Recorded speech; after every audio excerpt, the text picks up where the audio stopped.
Hi guys, welcome to कागज garden. देखो मेरे पेटूनियाज कितने ज़्यादा खिल रहे हैं। Look at this. करीब से मैं दिखाऊं तो ये देखो कितने मज़े के हैं सारे। ये इस तरह से बहुत सारे इस पे फ्लावर्स आ रहे हैं। एक्चुअली पेटूनिया पे इसी तरह से इतने ही ज़्यादा फ्लावर्स आते हैं। ये ऐसे, ये इनके अभी फर्स्ट फ्लावर्स हैं। जो अभी इनके पहले फ्लावर्स खिले थे ये सारे वही हैं, मतलब कि कुछ इनमें खत्म नहीं हुआ है। ये एक मुझे नजर आ रहा है कि ये खत्म हुआ है, बाकी ये सारे अभी न्यू ही हैं। और ये जो लंबे लंबे से सारे नजर आ रहे हैं ये अभी इसके बर्ड्स हैं। ये इनके फ्लावर्स खत्म नहीं हुए, ये इनके बर्ड्स हैं। खत्म हुआ फ्लावर इस तरह का है और ये सारे अभी इसके बर्ड्स हैं जो कि अभी खिलने हैं। और जब ये भी सारे खिल जाएंगे तो जरा सोचो कितना मजे का लगेगा। लेकिन मैंने कहा कि क्या पता ये खिलने तक वो पुराने वाले जो हैं वो ना खत्म होना शुरू हो जाए, तो इसलिए मैंने कहा कि चलो अभी से इसे कैप्चर कर लेते हैं। ये अंदर से एक खत्म भी हो रहा है, ये इस तरह से। तो ये एक ही कलर सारा निकल आया। एक्चुअली नर्सरी वाले से जब मैंने सीडलिंग बाय की थी तो मैंने उससे कहा था कि मुझे मिक्स कलर की चाहिए, तो उसने कहा दिया हाँ मिक्स ही आइए। तो फिर उन्हें पता होता है सारा, उनके जो सीड्स बाय करते हैं उसके पैकेट के ऊपर लिखा होता है, कलर भी लिखा होता है, नाम भी लिखा होता है, सब कुछ होता है। लेकिन वो उसने बेचने के लिए मुझे कह दिया कि हाँ ये मिक्स ही होगा। तो वो अब सारे एक ही कलर के निकल आए हैं। एक्चुअली पेटूनिया में बहुत मजे के कलर्स आते हैं। ऑलमोस्ट हर कलर ही होता है इसमें, purple, blue, red, pink, white और डबल शेड में एवरी कलर जो आप सोच सकते हैं वो आपको पेटूनिया में मिल सकता है। तो इसलिए पेटूनिया एक तरह से सर्दियों का, जिस तरह से मैरीगोल्ड एक सर्दियों का या स्प्रिंग का एक वो कह सकते हैं बादशाह कहा जा सकता है, उसी तरह ये पेटूनिया को भी कहा जा सकता है। क्योंकि पेटूनिया एक तो बहुत ज्यादा खिलते हैं और दूसरा इसमें कलर रेंज बहुत ज्यादा होती है। तो ये मैंने सीडलिंग बाय की थी नर्सरी से नवंबर में, और फिर मैंने इसे सारे प्लांट्स को अलग अलग करके लगा दिया। ये मेरे तकरीबन इसमें काफी सारे प्लांट्स निकले थे। 6 तो ये लगे हुए हैं, 6 ये बड़े पॉट्स में लगे हुए हैं और 4 ये छोटे पॉट्स में लगे हुए हैं और कुछ मेरे पास 6 दूसरी जगह पे भी लगे हुए हैं। तो कह लो कि मुझे ये 70 रुपीज की अगर सीडलिंग मिली थी तो उसमें मेरे पास ऑलमोस्ट 15 प्लांट्स जो थे वो निकले हैं। कुछ अंदर से एक तो शायद खराब भी हो गया था, आई डोंट नो। हाँ, ये इस तरह से। तो सीडलिंग बाय करना ज्यादा बेटर रह जाता है बजाय ये कि आप प्लांट बाय करो और वो आपको एक की कीमत में सीडलिंग में इतने सारे प्लांट्स मिल जाते हैं। अगर प्लांट आपको कोई 30-40 रुपए का मिल रहा है तो वो आपको 70-80 रुपए की सीडलिंग अगर मिल रही है तो उसमें आपको इतने सारे प्लांट्स मिल जाएंगे। ये रेट्स में पाकिस्तानी रेट्स बता रहा होता हूँ तो इंडियन व्यूअर्स हैं वो कहने लग जाते हैं कि हमारे यहाँ पे तो इतने का मिलता है, उतने का मिलता है। तो इंडियन और पाकिस्तानी करेंसी में फर्क है, तो प्लीज आप वो इस चीज को समझा करो। ये कमेंट ना करने लग जाया करो कि पाकिस्तान में गार्डनिंग की चीजें बहुत महंगी हैं या प्लांट्स बहुत महंगे हैं। ये इस तरह से करेंसी रेट का डिफरेंस है, तो उस वजह से फिर जो है प्राइसेस वो आपको लग रहा होता है कि यहाँ पे थोड़ी ज्यादा है। पाकिस्तानी करेंसी जो है इंडियन करेंसी से थोड़ी लोअर वैल्यू की है इस वजह से। अच्छा, और अभी इसकी कुछ केयर की बात करें तो केयर इसे बिल्कुल भी नहीं चाहिए होती है। नो, शुरू पे केयर चाहिए होती है। मैंने बहुत केयर इनकी की है। जब छोटे छोटे से प्लांट थे, बिल्कुल छोटे छोटे से होते हैं, हाथ में भी नहीं आते, ये इतने छोटे से होते हैं। एक्चुअली मैं इस पे एक detail video start to end बना रहा हूँ, तो वो जैसे मेरी कंप्लीट होती है फिर मैं वैसे आपसे शेयर करूंगा, जिसमें मैंने नर्सरी से बाय करके और छोटे छोटे प्लांट्स को अलग अलग करके इन सब में लगाया था। तो वो जैसे इन पे फ्लावर आके अभी खत्म होते हैं तो फिर वो वीडियो कंप्लीट करके तो वो अपलोड करूंगा। फिलहाल इतने सारे खिल रहे थे तो मैंने कहा कि तुम लोगों से भी मैं शेयर करूं, साथ में कुछ थोड़ी बहुत केयर की भी बात कर लेते हैं। कुछ लोग जो अभी से बाय करना चाह रहे हैं उन लोगों के लिए, क्योंकि अभी ये पेटूनिया का ब्लूमिंग सीजन है। कुछ जगहों पे बहुत पहले भी पेटूनिया की ब्लूमिंग स्टार्ट हो चुकी हुई है, लेकिन क्योंकि मैंने जरा लेट लगाया था तो इस वजह से मेरी ब्लूमिंग जरा लेट हो गई है। नहीं तो ये दिसंबर में भी खिलना स्टार्ट हो जाते हैं, एक दो जो है दिसंबर तक ये ब्लूमिंग पे आ जाते हैं अगर आप इसको जल्दी लगा देते हो तो। लेकिन नर्सरी वाले क्योंकि थोड़ा लेट लगाते हैं तो फिर इस वजह से उनकी ब्लूमिंग भी जो है वो थोड़ा लेट हो जाती है। तो अगर आप इसे लगाना चाहते हो, इसका सीड्स लगाना चाहते हो, तो आपको ये सीड्स मिल जाएंगे नर्सरी से, किसी भी गार्डनिंग शॉप से मिल जाएंगे, सीड शॉप से मिल जाएंगे सीड्स, जिसके ज्यादा महंगे भी नहीं होते हैं। और फिर आप ऊपर कलर भी मेंशन होते हैं, फिर आप अपनी पसंद का कोई सा भी कलर लेके तो इसके सीड्स अगर आप लगाना चाहो तो अक्टूबर नवंबर में आप इसके नहीं, नवंबर में तो लेट हो जाएगा, सितंबर अक्टूबर में आप इसके सीड्स लगा दो। सितंबर से ज्यादा फिर लेट नहीं करो, सितंबर अक्टूबर से ज्यादा फिर आप लेट नहीं करो। फिर नवंबर और दिसंबर में फिर जो है इसके आपको फ्लावर्स जो है वो देखने को मिल सकते हैं। लेकिन अगर आप लेट कर दोगे, जितना लेट कर दोगे, क्योंकि सीड लगाने के ऑलमोस्ट 2 to 3 मंथ्स बाद जाके इस पे ब्लूमिंग स्टार्ट होती है, तो आप फिर जितना लेट करते जाओगे उतनी आपकी ब्लूमिंग लेट होती जाएगी। तो मैंने तो क्योंकि सीड मुझे मिले नहीं थे तो इसलिए मैंने सीडलिंग के वेट करते करते मेरा थोड़ा लेट हो गया, तो इस वजह से अब आके ये क्या चल रहा है, मार्च चल रहा है, मार्च में मेरी ब्लूमिंग स्टार्ट हो रही है। तो ये इस तरह से। और दूसरा केयर नाम, फिर जब प्लांट आपके बड़े हो जाते हैं तो फिर केयर नाम की कोई चीज इसमें नहीं रह जाती है, फिर वो हार्डी हो जाते हैं तो फिर उनको ऐसा कोई प्रॉब्लम नहीं होती है। तो फिर बस आप इसमें पानी डालते जाओ और फर्टिलाइजर, हाँ फर्टिलाइजर इसको अगर ना भी दो तो भी चलेगा, लेकिन अगर आप इसे फर्टिलाइजर दे देते हो तो उसके साथ ये है कि इसमें थोड़ी ब्लूमिंग ज्यादा हो जाएगी। और दूसरा एक चीज जो इसके लिए बहुत जरूरी है वो है स्पेस। इसे जितनी ज्यादा स्पेस मिलेगी उतना ज्यादा ये ग्रो करेगा और उतने ही ज्यादा इस पे फ्लावर्स आएंगे। ये मेरे पास एक एग्जांपल है, ये मेरे पास छोटे पॉट्स में लगे हुए हैं।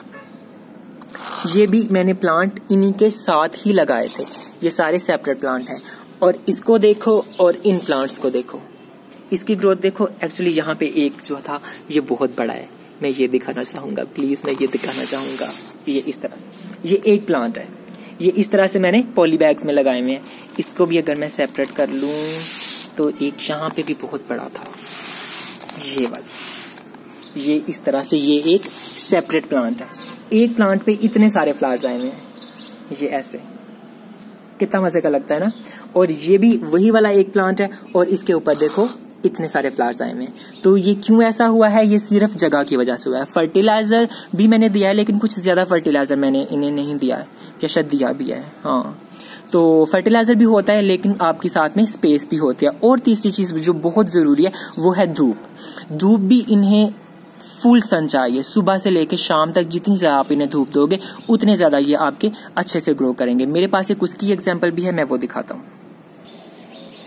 ये इस तरह से मेरी क्यारी, इस क्यारी में एक्चुअली मैंने क्या किया था कि इसके पीछे जो है मैंने ये लगा दिए थे, कैलेंडुलास लगा दिए थे, और आगे मैंने इसके ये पेटूनियास लगा दिए थे कि वो आगे से हैंग होके तो ये आगे वाली साइड जो है ये इसको कवर कर लेंगे। लेकिन क्या हुआ कि मेरे कैलेंडुलास को जो है वो धूप ज्यादा मिली है, यूं बाहर की तरफ से धूप मिलती है तो इन्हें ज्यादा धूप मिली है तो वो बड़े हो गए हैं, और ये वाले जो है ये छोटे रह गए हैं। इन्हें धूप नहीं मिली तो ये फिर छोटे रह गए हैं। तो इनके यहाँ पे भी 6 प्लांट लगे हुए हैं, और उन 6 प्लांट की आप ये ब्लूम देख लो कि कितने से फ्लावर्स हैं इसमें, गिने चुने कोई 8-10 फ्लावर्स होंगे। और वो भी वहां पे भी 6 फ्लावर्स ही वो पॉली बैग्स में बड़े बड़े पड़े हुए थे, और उनका देख लो कि किस तरह से। दूसरा जगह का भी है कि इसमें कैलेंडुलास भी लगे हुए थे और ये पेटूनियास भी लग गए, और साथ में ये मेरी कुछ बेजल भी लगी हुई है, और साथ में सनफ्लावर भी निकलते जा रहे हैं, और साथ में यहाँ पे नींबू भी लगे हुए हैं। तो बहुत घपला मचा हुआ है। तो इसलिए जगह इनको कम मिली है, इनको धूप कम मिली है। तो फर्टिलाइजर भी मैंने कुछ ज्यादा नहीं इसमें डाला, तो इसको कह लो कि सारी चीजें जो है वो कम मिली हैं। तो ये तीनों चीजें बहुत जरूरी होती हैं। तीनों चीजें कम मिलने से ये हुआ है, और उन वाले प्लांट्स को तीनों चीजें बहुत मिली है। लाइट भी बहुत अच्छी मिली है, फर्टिलाइजर भी बहुत अच्छा मिला है, और उनको धूप भी बहुत अच्छी मिली है। और रिजल्ट आप देख लो, किसी एक चीज पे डिपेंडेंट नहीं होना चाहिए कि आप इनको अच्छी सी लाइट दे के कहो कि जी बस मेरा काम पूरा हो गया, अब मैंने इन्हें और कुछ भी ना दूं तो ये चलेगा। लेकिन ऐसा नहीं होता है। इनको अगर आपने अच्छी लाइट दी है तो साथ में आप इसको अच्छा फर्टिलाइजर भी दोगे और अच्छी स्पेस भी दोगे। पानी तो है चलो हम दे ही देते हैं, पानी को मैं उस तरह से कंसीडर नहीं कर रहा हूं, मैं स्पेस को, लाइट को और फर्टिलाइजर को कह रहा हूं कि ये 3 चीजें आप अपनी अच्छी करोगे तो फिर आपको ज्यादा सारे ब्लूम्स देखने को मिलेंगे। तो ये देखो कितने मजे के लग रहे हैं। अच्छा, अब इनके ग्रो बैग्स की बात कर ली जाए तो ये मैंने ग्रो बैग्स खुद से बनाए थे।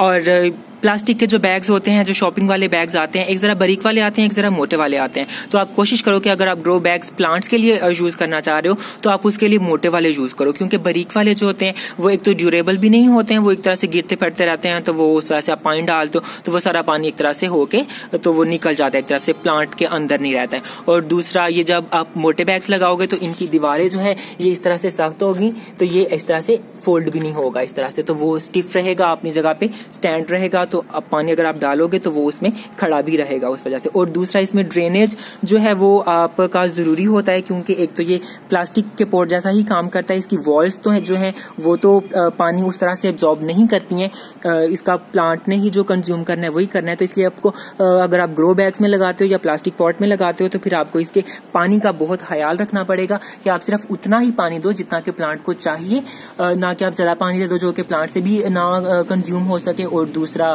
सर्दियों में तो वैसे भी धूप जरा इतनी तेज नहीं होती है, तो वो धूप से भी ड्राई नहीं होता है, तो वो गीला रहने की वजह से फिर आपका प्लांट खराब भी हो सकता है। तो इसलिए अगर आप प्लास्टिक पॉट में या यूं के ग्रो बैग्स में लगा रहे हो तो फिर आपको पानी का बहुत ज्यादा ख्याल रखना पड़ेगा। तो ये थे मेरे पेटूनियाज।